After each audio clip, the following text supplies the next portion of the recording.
Games! There is a lot of them. So many, in fact, that believe it or not, you haven't played them all. Some because they pass you by, others because they were too difficult for you to even think about finishing. Hello, my name is Gordon Barrett Eggways.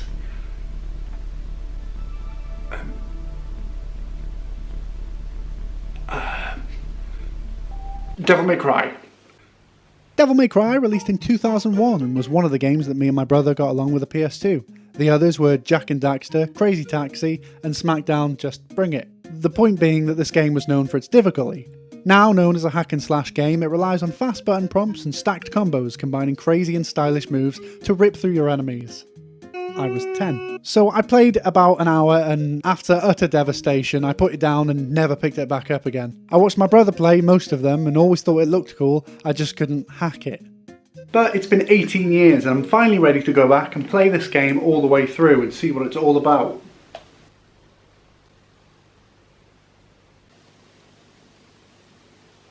Fuck.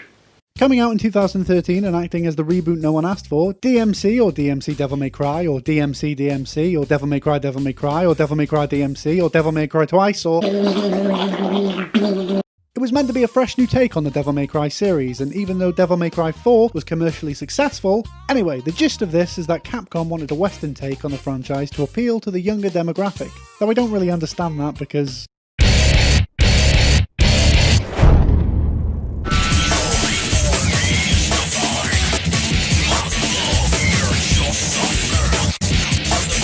It's not like the original DmC was your grandpappy's Devil May Cry at the time. It's pretty appealing to younger people anyway because, you know. I remember the scathing backlash that came with the reveal of the new look. It was crazy. I'm almost glad I wasn't a fan because it would have been like seeing the new Zelda game announced and Link being a wisecracking cool guy type who secretes weird man-child angst and has a catchphrase like every show in the 80s. So, needless to say, I didn't really hear much about it when it came out, apart from the general unhappiness surrounding the new design. But the years have gone by, and after playing the new God of War and absolutely loving the challenge, intensity, and how brilliant the combat can be, I've warmed up to the idea of the hack and slash, so let's give this a go. The game opens with Batty McEvilface threatening someone over debt. Wow. Now I know how they plan on appealing to the younger audiences. Everyone can relate to crippling debt. No, this is not a veiled threat. This is a direct one. Should you fail to comply, the collapse of the economy will be on your head. You have a good night, Mr. President. Ah yes, the obligatory scene where the main bad guy threatens a very important person in power to make him seem even more threatening and powerful. I warned you what would happen if you didn't comply. Yes, this is a threat. We've spoke about this multiple times. When will you learn? I knew you'd see it my way. Goodbye, Jesus. Look, I know this isn't a franchise that screams subtlety, but doesn't this come off as the laziest way to introduce stakes and how powerful your villain is? So apparently after landing an absurd number of banks, he expertly expositions his master plan within the first 3 minutes of the game. But get ready to meet your protagonist through a montage of drinking, strippers and three-ways. That's right, motherfuckers. This ain't your grandpappy's Dante. None of this shit. I should have been the one to fill your dark soul with light!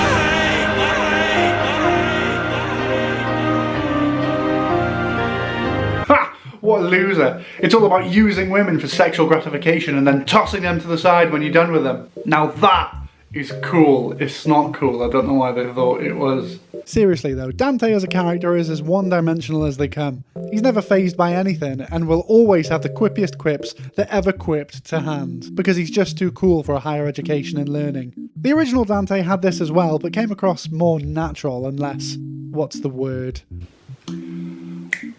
Cunty.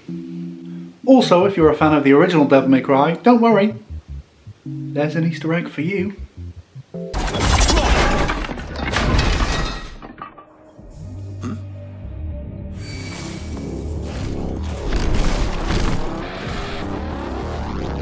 Not in a million years. I don't get it. But eventually, after a naked zero-gravity cutscene where Dante's naughty winky is obscured by pizza, we found ourselves in Limbo, which is where the levels primarily take place. This allows the level design to get creative, so you're not just holding the analog stick forward wandering down a hallway.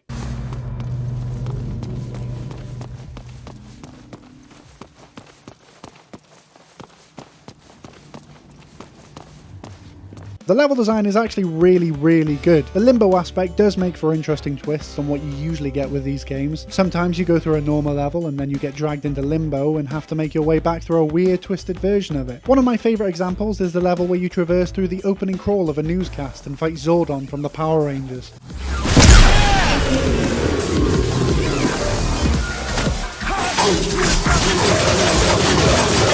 There's also a talent style show level which is pretty fun too. New to the series is more of an emphasis on platforming sections. And to make it easier, the double jump is now available from the get-go, as usually you have to buy that later on in the previous games. You also get a dash ability, which definitely helps as Dante's initial jump isn't exactly the ideal distance you want. Then there's the combat.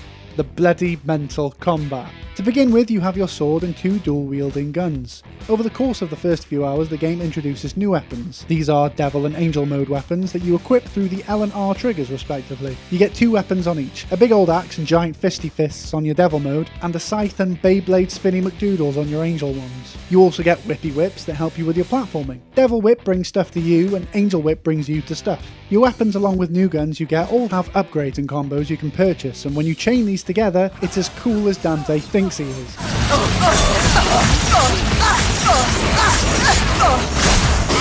Which is very. But I actually really like this game, which is weird because all I had for it for so long were negative feelings. Probably because all I ever saw from it was the backlash from when it came out. But that is because what you see is what you get in terms of the characters and the story, which are all terrible. This girl's name is Kat, who may or may not be a witch, leads you to Virgil, the leader of a secret resistance against Mundus, the evil bankman who has sex with skin suit people in his spare time.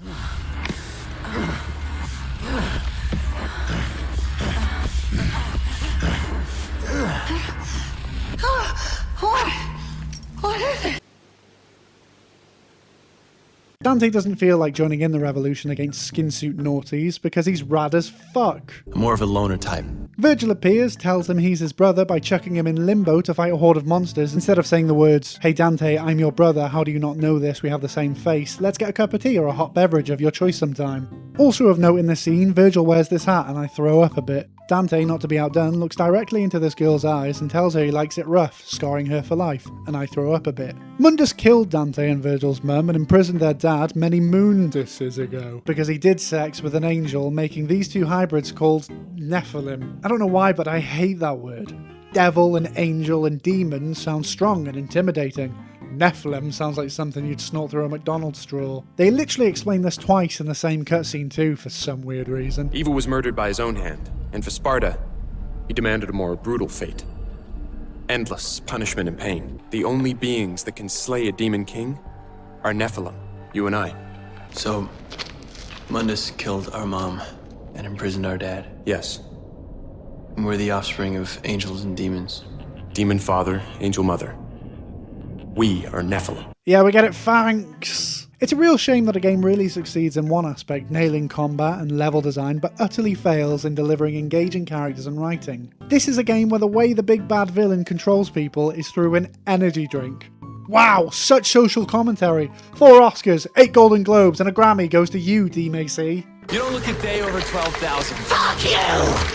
Fuck you! Fuck you!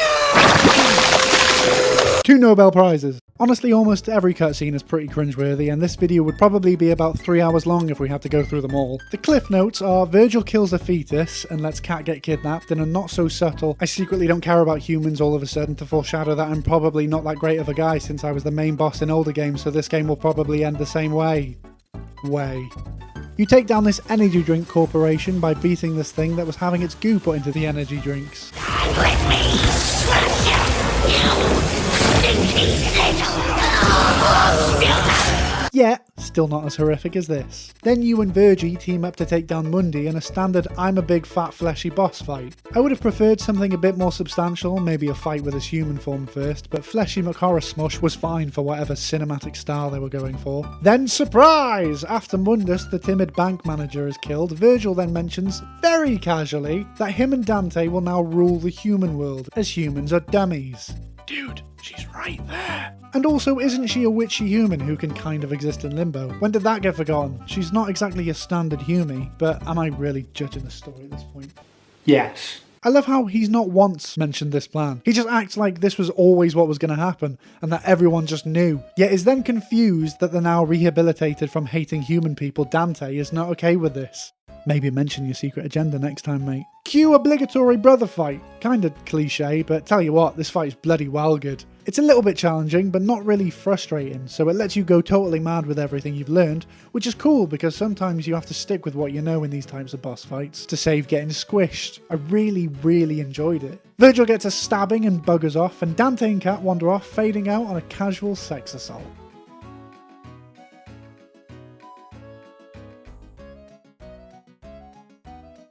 The reboot of Damn Macy Cry is a strange one because it's not often we see a reimagining of a modern franchise. Capcom should be commended for giving it a go, but as we all know, no one really took to it, and so they stuffed it in a box and they just carried on the franchise with Devil May Cry, acting like nothing happened. Probably for the best. I'm just glad that my favourite franchise doesn't have any weird blemishes on it, like an animated series that depicts sexual assault. Zelda! Link! Oh boy, smooching time! Oh. Shit.